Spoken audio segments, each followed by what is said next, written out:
pull up your phone, like, oh, he's full of crap there. Probably. I have no idea what I say up here half the time.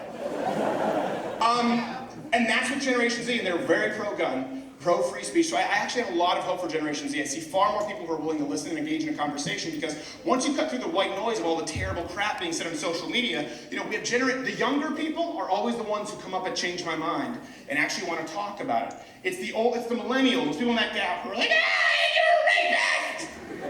What? And you're like, I don't know, I just want to scream louder so I win! So I really do think the pendulum swings the other way, and Generation Z, statistically as well, something else that's undeniable, they are more conservative right now at this point in their lives than baby boomers were. So right now, a lot of people go, well, they're really not that conservative, they're liberal. Yeah, they're liberal, but that's expected when you're young, but for the first time, we actually have sometimes on certain issues a plurality of Generation Z folks. What do you call them, Generation Zers? Zers? The trans community won again! Generation Zers, I never thought of it until now. Damn it, Caitlyn Jenner. I'm already an X-Men cover, go with it. They are more conservative on certain issues than any generation before them at that snapshot in time in their lives, and that's something we don't hear about. It's something to look out for, it's some really good news, and it's also why I want fewer and fewer people to be afraid, because Generation Z is not as cowardly as many millennials were, and that really warms my heart. Thank you so much, Eli, for your question. I appreciate it. I gotta go. All right, socialism is for pigs, sir. You got a wonderful beard. What's your name? Seth Barber from Grand Rapids. Did you say Sao Paulo from Grand Rapids?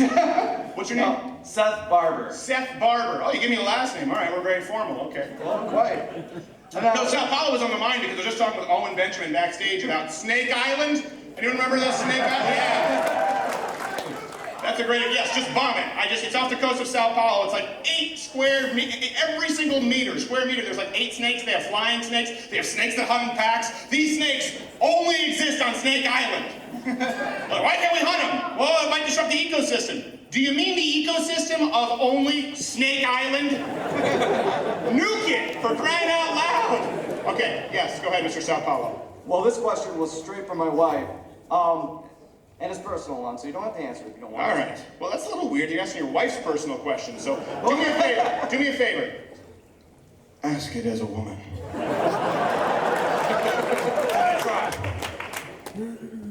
Are you planning to have kids? Be like a woman! That was my Christian Bale. If I were like mad at you, I'm like, be like a woman! I don't know why.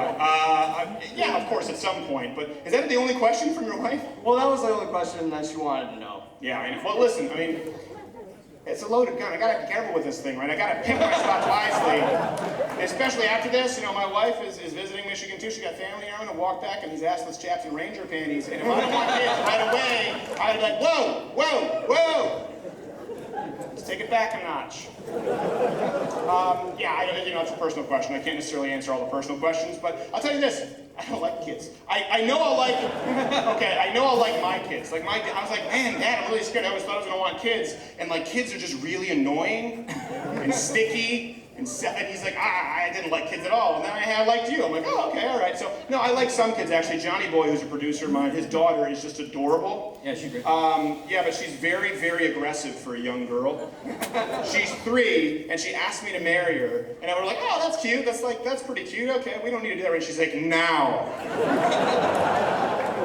And then she walks up, she grabs me behind the neck, she goes, Steven, look at me. Look at me. Look at me! Okay. She goes, you're what I've always dreamed of. It's cute. I'm like, first off, we mustn't be afraid to dream a little bigger, love. Second, to make situations even more awkward, right, I turned to my friend, Johnny Boy, producer, wonderful man, and I turned to him and she goes, you're what I've always dreamed of. And I go, hey, Johnny, just so you know, we're bros, I would never take advantage.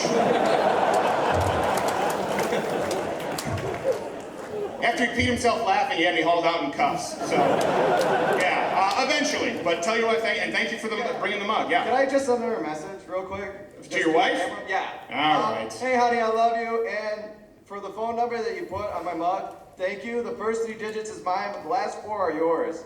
All right, okay. She's pregnant, so she has pregnant brain. Okay, what's her name? Elizabeth. Elizabeth. Thank you, Elizabeth. Thank you, Mr. Sao Paulo. That's your name. What time is it? Probably 2 more questions. 2 more. Or we're probably about, okay, we have 2 more questions, right? One more? Is that what you just said? 2. Oh, 2, all right. Yeah, it's like Ann Arbor. Like Ann Arbor. 8, 2.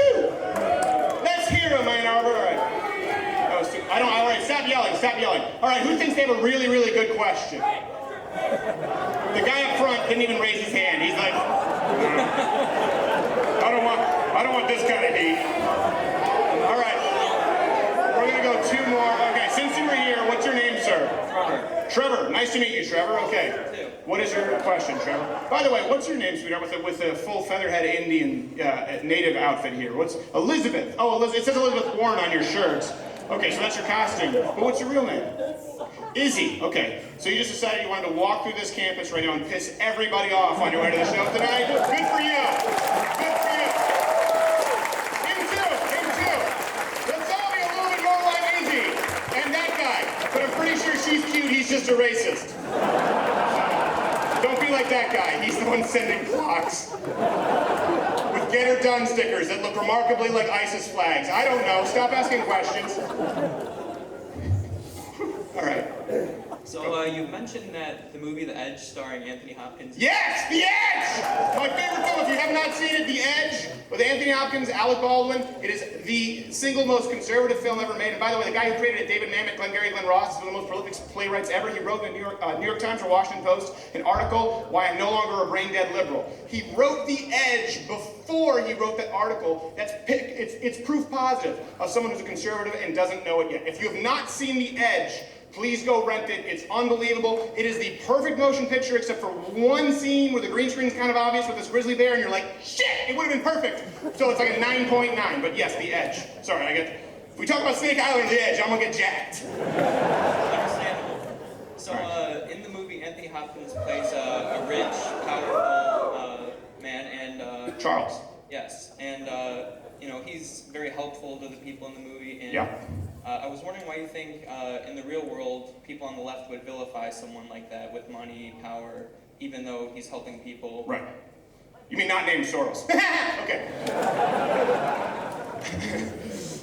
No, I think it's a great, and that's why The Edge, for people who don't, let me give you a little bit kind of a briefer. The Edge is, let me give you a briefing on it. The Edge is really Anthony Hopkins, this billionaire guy, and he actually, so spoiler alert, he starts off as a really good guy, and you're waiting for every single film, right? The billionaire is gonna be like, rainforest, I've destroyed you forever, and I kicked that kid.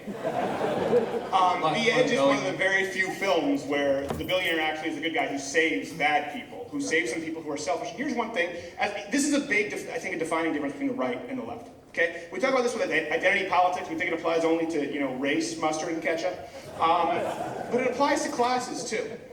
Listen, money amplifies character.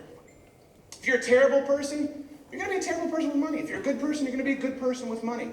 And the truth is, typically speaking, we like to be, a lot of people teach us that everyone has to cheat and game the system and lie and screw people to become wealthy. No, to get into DC, yeah, most of the time, but not to run a business. Most business owners in this country, they're paying people, the first people to think about when their head hits the pillow at night, they're employees. When they wake up, when they go to bed, it's the last people to think about when they go to bed, it's the first people to think about when they get up. In The Edge, this film, it really is an unbelievable film because, again, like I said, David Mamet didn't know that he was a conservative, and he wrote this whole film, and you're waiting for the guy, the billionaire, to be the bad guy, and he never shows up. The good thing is, when we talk about being open-minded, and it's funny, right? They talk about the gender binary. There's no gender binary. We don't want to go with science, but when it comes to success, when it comes to finances, when it comes to power, there's good, successful, powerful, strong, and evil, the poor, the downtrodden. Therefore, the good have to give all their crap. But the truth is, sometimes the powerful, they got that way by actually doing the right thing. And sometimes someone who's been on food stamps for their entire life, not everyone, some people get a tough break sometimes. Sometimes the guy who's been suckling at the government teat ever since he was a small child is actually just a selfish, lazy person. Not always, and sometimes the guy who makes a ton of money, like a Soros, is not a good person. We don't have to fit into this. It's just so funny that the left tries to act as if they're open-minded, and we're gonna break out of the gender binary. I am born, right? And you say, yeah, what about this idea that wealthy people have to be bad and poor people are altruistic? Son of a bitch, that's the truth! And I don't buy it, and I think that's why it's important. I think the left vilifies success. Again, the left automatically grants you the moral high ground. I've talked about this before, and it's a very dangerous mode of thinking. And here's the thing. This is why so many young people are liberals, leftists, and they become more conservative as they get older. So you do ask, what do? I do think that's why I say smiling, being empathetic, being nice, having a good time, that changes people. What starts people's change, what starts them on that trajectory, is not always, the fact. It's not always just giving them a Thomas Sowell book. It's not talking about marginal tax rates. It's not talking about a GDP that the left said could never possibly happen under Trump. We're like, shit. It's not that. Sometimes it's how they feel around you. And you have to be the life of the party. You have to be a good person. Because the left grants the moral high ground to people who are the poorest and most downtrodden, and automatically assumes that they're correct. The same thing with Israel and Palestine. Look at that. And that's unbelievable. I know we're going to have some libertarians here who are like, false flag! All right, listen. Or you two people, the Jews! We're back there again.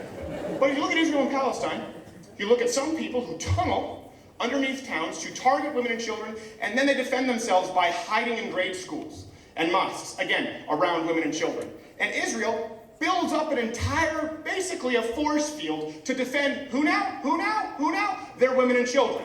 The left hates Israel.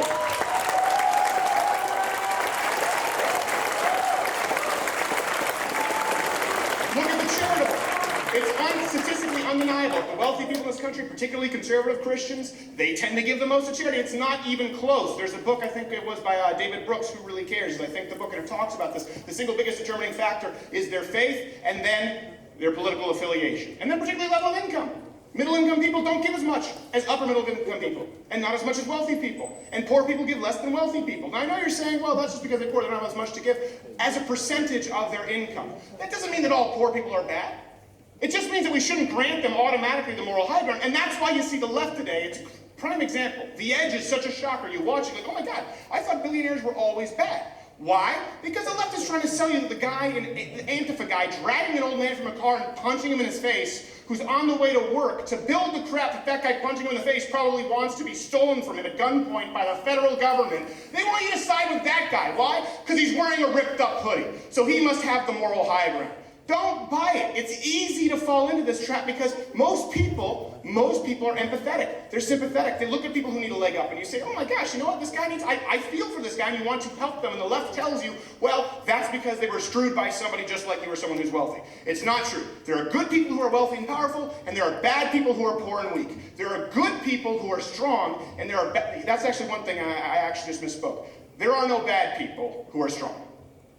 The only one that you can look at, we're talking about strength of character. There are people who are weak of character and people who are good. People who are strong. People who have backbone. People who have spine. And guess what? Those people can be rich, poor, black, white, yellow, Indian, or Indian. It doesn't matter.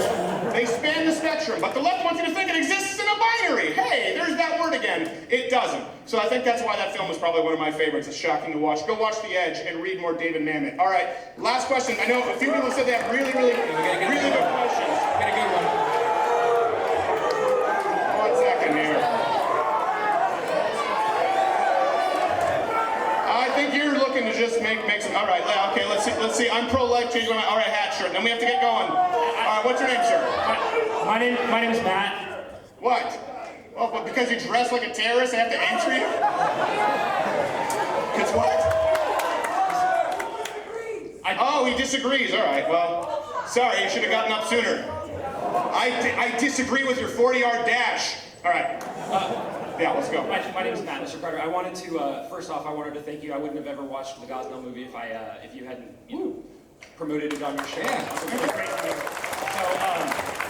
fantastic film. I took one of my little girlfriends and she enjoyed it as well. But my question is two parts. First off, in discussing things with my family, what would you say to the people who accuse you of being an AIDS denier? I understand that that it's joking when you go out and say that obviously. No, AIDS is a real thing. Right, absolutely. Just don't have group sex with trucks. Truck stop with strangers. But would you agree that Don't use dirty hyperdimming needles. We're good. But would you agree that heterosexual people can get AIDS as well? Sure. They're not. Sure. Yeah, it's a statistical non-risk. But yeah, go ahead. What's part two? Part two is how would you help me shut down all the people who keep asking what happened to Sven Computer? Well, Sven is back in Germany. So you said you had an important question. So he's back in Germany right now. We wish him the best. That's always kind of complicated. As far as an AIDS denier, I don't know when that started. We talked about, I don't know if you remember this, Oprah said 1 in 5 couples will have AIDS by the year 1994. I think it was 1994 or 1996. That includes heterosexual couples. It's never even been close. I've never denied that AIDS exists. Again, this is what the left does. They take something that's true and you say, the AIDS epidemic was a hoax. I don't know about you, I remember when I was in school and they came in, they said, listen kids, we need to talk about AIDS. And I was like, oh, all right, so you're telling us like, don't have unprotected sex like the people in Rent in the East Village, or use a bunch of dirty heroin needles and we should be safe, right? They're like, no. Just if you have a friend who has like a scrape on their knee, don't touch them. That was how they taught us to avoid AIDS. There was this false epidemic thrust upon the American public that everyone was at risk, and it just wasn't true. If anyone wants to call that a denier, all right, then I guess I'm an AIDS denier, I guess. I mean, it's one of those things that I don't really care about that much. But it's really bastardized. You see that by the left. We're going to have to go with one more question. I think you said you disagree. Is that it? You disagree? Okay, let's go. And then we'll keep it one last question. Thank you, sir. All right. I wanted to know, I had a different question. It was about trans people. I thought that it's not necessarily great to make fun of them because it's kind of like punching down. But I wanted to know why you call this a terrorist costume. Because it's funny. Okay, that's fair. And I also, That is fair. It's a comedy show. To say the whole rape and Hezbollah funding, I think you have a bad perception of Dearborn. I know you had a video there, but I'd like to extend an invite to come and see how Muslims really live in Dearborn. We don't fund Hezbollah or rape people. Or... Well, I'm glad you don't. And by the way, I never said everyone funded Hezbollah, just Lashish, right? Yeah. Well, that's just one guy. I mean, there's 200,000 of us living in the vicinity. It's just one guy. Sure. I mean, the American government gives money to Saudi Arabia, and they're bombing the hell out of Yemen. That's Right. equivalent to what Hezbollah. I agree. What's the difference? I mean, you can't just create this equivalency and say that we're doing one thing. What equivalence did I create? Well, you're just saying, okay, so one guy from our town funded Hezbollah. That doesn't mean that every time you bring up Dearborn, oh, it's a Muslim ghetto, or they're funding Hezbollah. Or Yes. So why do you portray this fairly? Why do you have to call us a terrorist costume and oh, they're funding Hezbollah? Don't you see how... Okay, so first point, I think I've answered your question. Okay. It's funny. Second part about the training punching out by funding Hezbollah. I talked about a specific restaurant that was caught funding Hezbollah. Yeah. Is this a correct story or not? Yeah, it is a correct story. How many hijackers came through Dearborn, Michigan? Excuse me? How many hijackers came through Dearborn, Michigan? I have no idea. Take a wild guess. You mean the 9/11 hijacker? Yeah, 9/11. Let's go with that for starters. I mean, maybe they have a couple. Right. Now, of course, not everyone in Dearborn, just like not everyone in Dearborn supports your view. Of course, not everyone in Dearborn is a terrorist, right? And I don't think that you're dressed like a terrorist, to be clear. Just like I was talking about Owen Benjamin, he's dressed like Liberace. He's not a gay pianist, right? All right. This part of this is meant to be a comedy show. Now, as far as how it relates to Islam versus Christianity, like that question, I think there is a shocking statistic. A shocking number of people who support things that aren't in line with Western values, and that's okay. People, I mean, can you name me a single Islamic country where there's freedom of speech like we have in the United States? One. Well, that's kind of a Western value, though. Right. You can't expect us to have that. I'm not saying it's bad. So you support freedom of speech? So you support freedom of speech, though? I do. In this Good. way, I do support free speech, but I can't tell someone in my home country to support it or not support it because they have their own way of living. No, you can't tell them what to do. I can say they're Can wrong. you appreciate that people have different ways of living? Sure, I can. This is a big thing, too, by the way. What was your name, sir?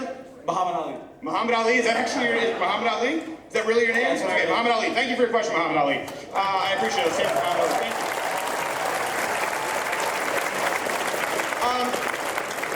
This is crazy to me when people say, like, why can't you appreciate different worldviews? I can. I appreciate different worldviews. That's why, let me hold on a second, but listen, the guy was bold enough to ask a question, and I appreciate it. Let's not shut him down. Okay, let's not do the mob rule here. All right? I appreciate different points of view. I explore different points of view. That's why I'm free to say I don't like the crappy ones. And I'm sorry, but if your country doesn't believe in freedom of speech, and you said it, not me, it's a Western value, guess what? I'm going with the Western values country.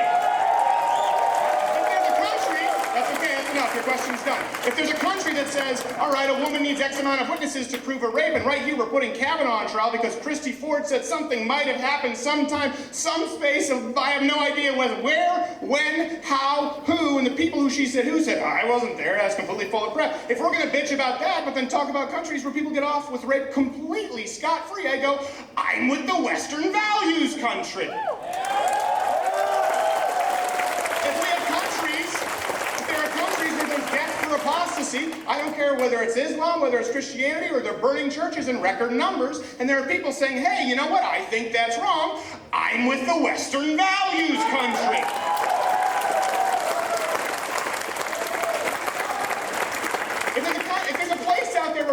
that you should actually be killed for converting and you should be subjected to some kind of dimitude or a poll tax if you don't fall in line with some kind of religion, or if there are entire administrations, systems of government that rely on subjugation, conversion, or death, I'm with the country that doesn't do that. And here's the thing, it doesn't mean I hate those people. It doesn't mean I hate all of the people in those countries, but guess what? If it comes into some kind of a global conflict where the country that says yes free speech, yes women's rights, yes freedom of religion, yes a democratic republic, and the countries that say none of that, all right, surf's up, we're dropping some bombs. I'm fine with that. If the values that I'm talking about right now aren't worth fighting for, then nothing is. It doesn't mean that I hate people. It just means I think they're wrong. And that's one thing the left constantly tells us. Well, you have to think someone's right to appreciate it. No. Saudi Arabia. What's that? Are you against Saudi Arabia? I'm not a big fan of Saudi Arabia. That's a pretty generalized question. What is, Saudi Arabia! Your move, Canadian. And I want to go to this. You're good. You're done. Thank you. Freedom of speech, we'll kind of understand it a little better. We can talk about it after the show. Doesn't mean you get to keep asking questions. Other people have lined up. I appreciate the questions. We do have to get going. One thing I wanted to go back to was where we talked about earlier, this idea of fear, whether you should speak out in your class with your professors. And here's something that's pretty remarkable. That person said they were afraid. I understand it. And we just had someone say, yeah, but those are Western values, freedom of speech. How can you say that they're right? One person's afraid of saying Western values are right, I support freedom of speech, and one person's not afraid to say, how do you know that those values are right? Both live in this country. Why do we make trans jokes? Why do we make jokes about Islam? Why do we tell jokes that sometimes are on the edge, where sometimes we write it, we look in the pitch meeting, and Owen, Nimmer, and I go, man, this really shouldn't make air, and we say, but we kind of have to do it. It's because when people tell you what you can't talk about, what you can't make fun of, you know that you have to do it because somebody has to do it.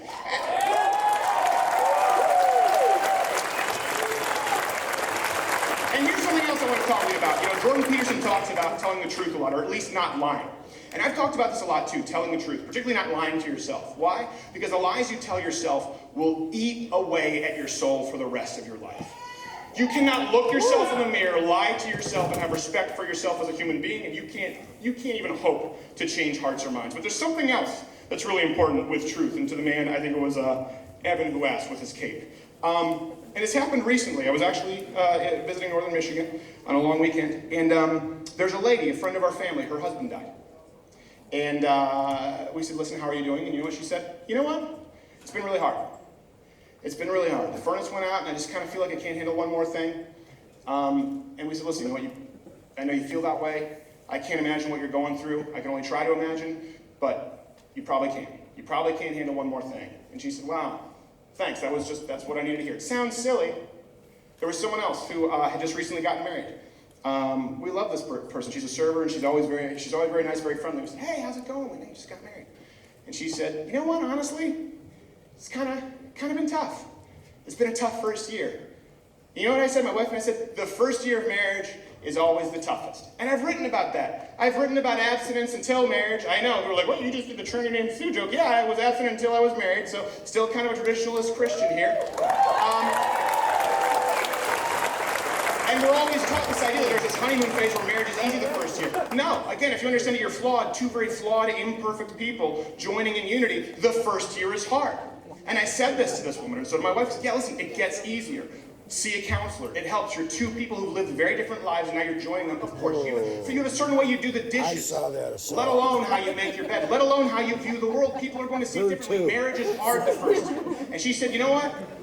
You're the first people who said that. Now, we didn't say, let us teach you about marriage. I didn't do the Steven Seagal thing.